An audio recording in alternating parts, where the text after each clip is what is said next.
It is the Riot Podcast. This is your Wednesday, October 25th edition. Thanks for joining us today in the show. Would You Rather Wednesday, of course. It all revolves around stealing food from the office break room, something we have a lot of experience with. We also talk about swift fishing and why Meta is getting sued and why Isaiah doesn't think it's a big deal.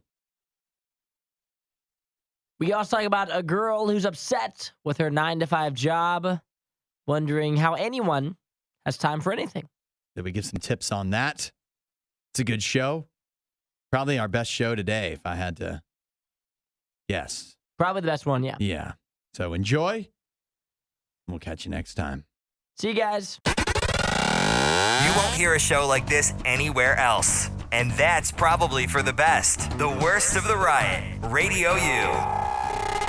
Good day. Welcome to Wednesday on the show. And you know what that means. Battle of the Buzz. We've got new music from Wande and Mike Maines and the Branches that'll be in the battle coming up about an hour from now. So lock it in and make sure you're here for that. Isaiah, rate this level of crazy. I've got a gal here on TikTok. She goes by Sad Spice. She is a vampire. And she claims that she actually sleeps in a coffin every night. Is this like a Halloween thing? Well, it's the time of the season, but she seems to be a year-round vampire. She's really committed to the bit. That seems like a lot of work. Get in a coffin? Just being a year-round vampire. Yeah. Like she can't be seen by the sun, as we all know. Yeah. So she must just come out at night. She also has to eat human blood or drink it, I suppose. So I don't know how committed she is to that aspect of it, although I do see that she has fangs. But I can tell you that she shows her bedroom and her bed is a coffin. She says that she had a 4-inch memory foam pad installed in it so that it's comfortable. And she personally, for her, she says she doesn't close the lid of the coffin, but it is safe to do so. If you did want to be like her and sleep in a coffin every night, you could close the lid if you so desired. I mean, I bet it's cozy in there. Yeah, that's what I thought. I was like, I could actually see how that could be nice. You're kind of squeezed in. Mm-hmm. It depends how you like to sleep. If you're a sprawler, you wouldn't like the coffin. Yeah. Or if you are like me and you like to get in the fetal position. Are you a fetal position guy? Yeah, that'd be You could do that. I don't know. You have to have a pretty spacious coffin. And coffins are already expensive enough as it is. Forget about expanding the size. But outside, like the vampire thing aside, I think that sleeping in a coffin, I can see the positives of it because it does seem like you'd just be real tucked in tight, tucked in real nice. Yeah, that would be nice. I wouldn't want the lid closed though. Then I'd get claustrophobic. Then I would be scared. Yeah. Because then you get worried it's not going to open back up. Right. You don't want to get stuck in there. It's going to lock or something when it closes. Now, I don't think though, if you've been looking at her particular setup, I don't think she's gone. Clearly, she hasn't gone full vampire because a real vampire, right? What are they? They don't have it lying flat on the ground like you right? They have it like propped up usually, don't you think? True. That's how I yes. usually see it. Which that like against the wall. Yeah, like at an angle, cockeyed a little bit. I would not be comfortable doing that either. Sleeping on like a slant. Yeah, I'd be against that as well. All the blood. Where do people come up with these ideas? You know, Probably like movies. like when did she decide that she was going to do this? Yeah. What do her parents probably think? You walk into the room and there's a coffin in there. Yeah. You're like, where did we go wrong? We failed our only child. Add a little Riot to your Instagram feed. Follow at RadioU Official. The Riot. Radio U. Now, we are full on in spooky season. And it's not just scary to go around town at night. It's also so often scary to go to work. Yeah. You like the spooky music? Keep going, Hudson. No, Yeah. don't mind me over here. Get spooky on me. I have here LinkedIn's top 5 workplace scaries. Things that'll give you the heebie-jeebies if they ever happen at work. Oh, I love that. You ready to hear these? Give them to me. See if these make you scared. Number 1. A boss unexpectedly asks you for a private chat. Now that's scary. That is scary, right? I'll tell you that has happened to me numerous times here at Radio U. It's never once. This is what's crazy. Not that I've never been, gotten a little slap on the wrist for my conduct, but never once has the private chat, like, hey, can you step into my office? That's never been a bad thing. It's never resulted. Sometimes, sometimes just a meeting, but it's never been like you're in trouble, but it's always scary. That's my experience anyways. I'm sure some other people have had different experiences. Yeah, oh, for sure. For sure. But even if you've never had it happen once, it's still scary. If it's never gone sideways once. Here's another one. Being asked to give a last-minute presentation. That's nowhere near the boss asking you for a private chat. That has to happen more in movies than it does in real life, right? I don't know, but you ever are... This happens again here. We're in a meeting and it's like, Hudson, can you tell us about this? And I'm like, I can't tell you about this. I don't know what you're talking about. At least not off the top of my head. Maybe I'm just a bad employee. Number 3, workplace scaries, according to LinkedIn. Accidentally sending a private message meant for a work bestie in the team chat.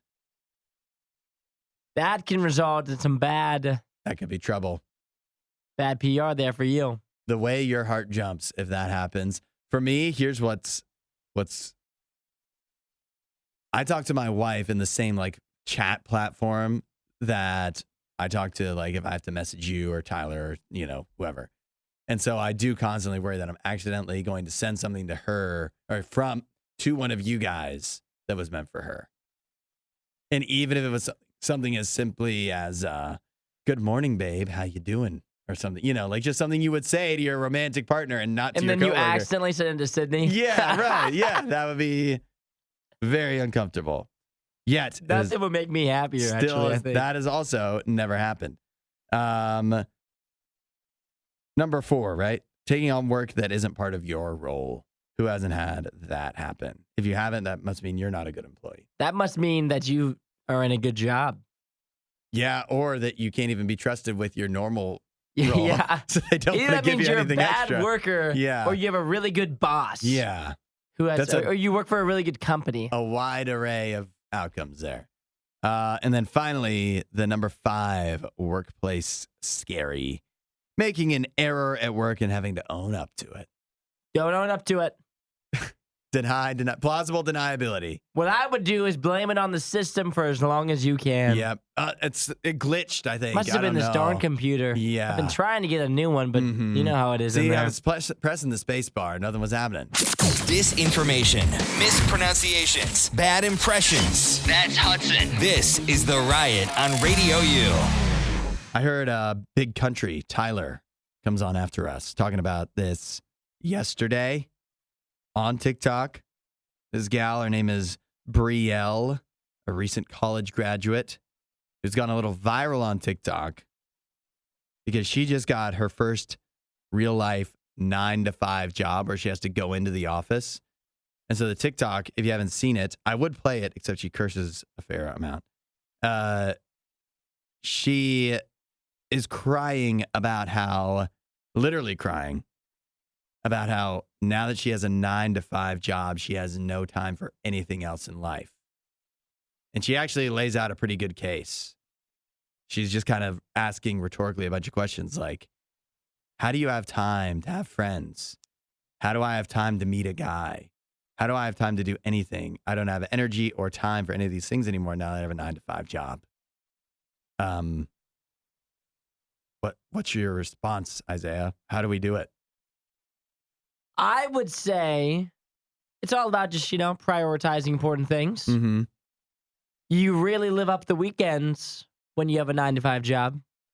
Smart. Yeah, that's true. Monday through Friday, you get all your stuff done Mm-hmm. that you have to get done so that your weekends are very free, I would say. Yeah. I think so she is complaining that she has no energy now that she's working a 9-to-5 job in an office. I understand that. She says part of her complaint is she works in a city, but she can't afford to live in the city, of course. So she takes the train, and that's like an hour and a half. So she's leaving at 7:30 in the morning. She has to get up before that to get ready. 7:30, she hops on the train, get to work. Obviously, she gets home then. You're talking 6:30, and then there's time to shower, eat dinner, but she can't cook dinner because she's too tired, and then go to bed. And that's her life during the week. My advice might be, and I can't help you with the energy thing, if you want to do stuff, you want to go on dates, do that in the city. Meet somebody right after work. There's got to be other people. There's other people doing the same thing as you. Yeah, that's what I always think too, is like, in your mind, your struggles are always so tough and no one understands your struggles. But you would be surprised as to how much people are struggling around you. You would be surprised that there's always a saying that you could throw a rock as far as somebody who's going through the same problems that you are every day.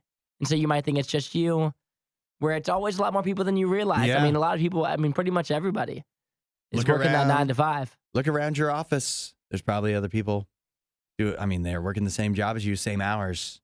They're probably experiencing very similar. And in the beginning, situation. it's hard, and you'll get used to it. You got to get you'll get your second wind. And you'll figure out what works for you. I mean, obviously getting on the train, not ideal. No. A total of 3-hour commute. Taking that every day. Think about what you could get done on the train, though. It's a good time to utilize. You're not driving.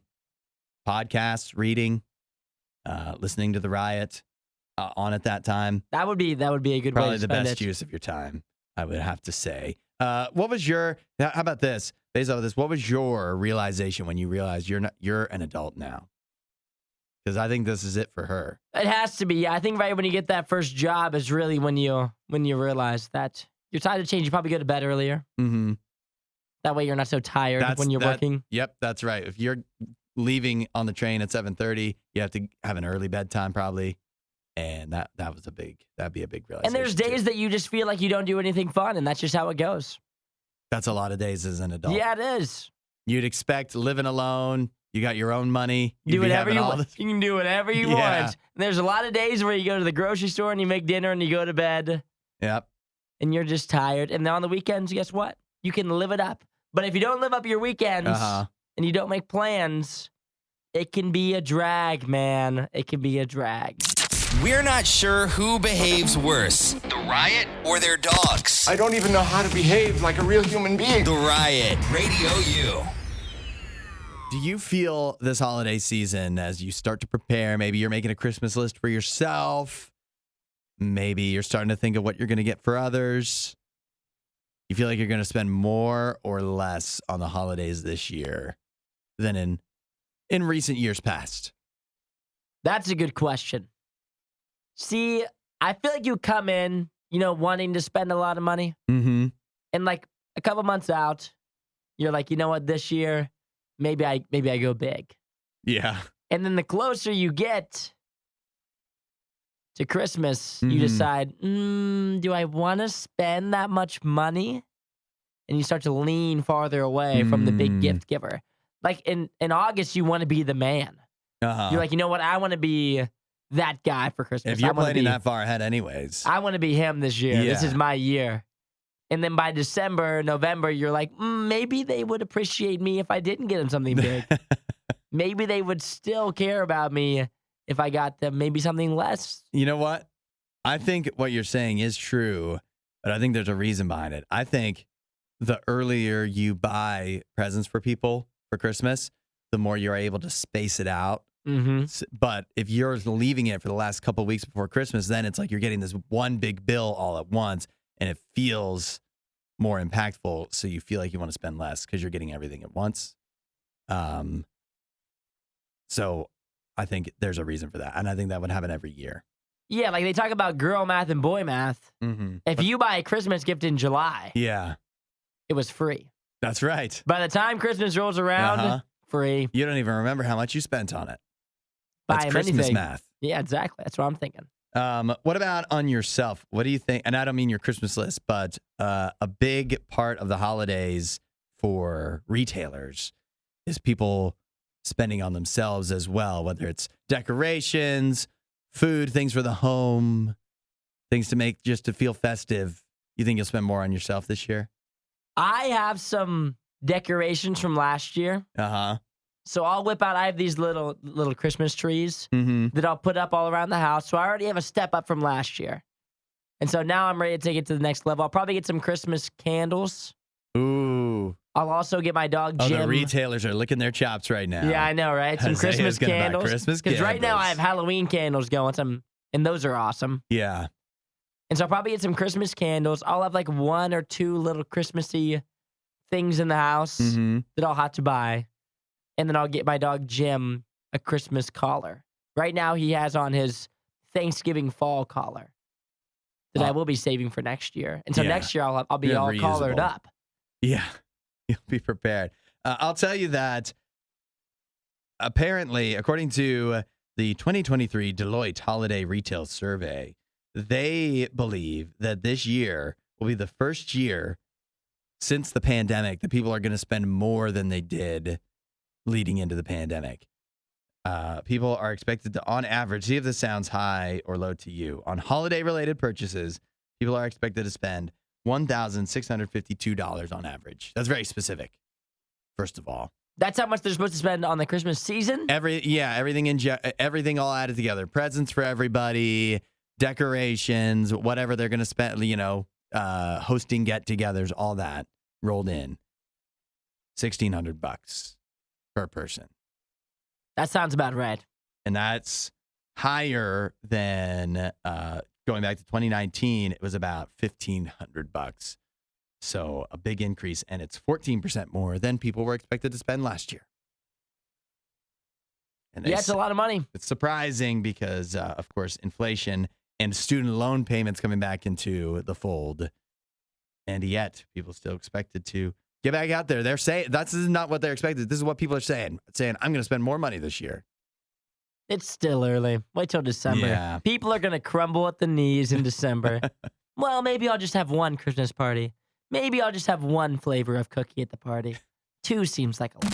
The only thing Isaiah loves more than the Riot is himself. Someone who probably still lives with his mother and hates himself. You're listening to the Riot on RadioU.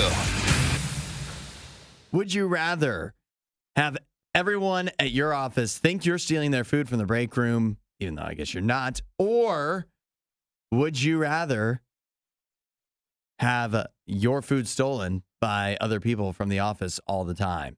8772 Radio U. Text in with your response. Katie says, let them steal my food. I put digestive enzymes in my milk I keep at work. They ain't going to steal my milk for long. Katie, you fiend. That'll teach him. But that is a lot of the sentiment seems to be, if Steal away. if people want to steal, I'll show them. Regina also said she'd go with having her lunch stolen because she'd start adding gross or spicy add-ins to eventually dissuade the thieves. Shrew says, I can get McDonald's for like $2 a day for lunch so they can steal from me. Besides, I can load my food up so it's spicy. A lot of, vindictive people here that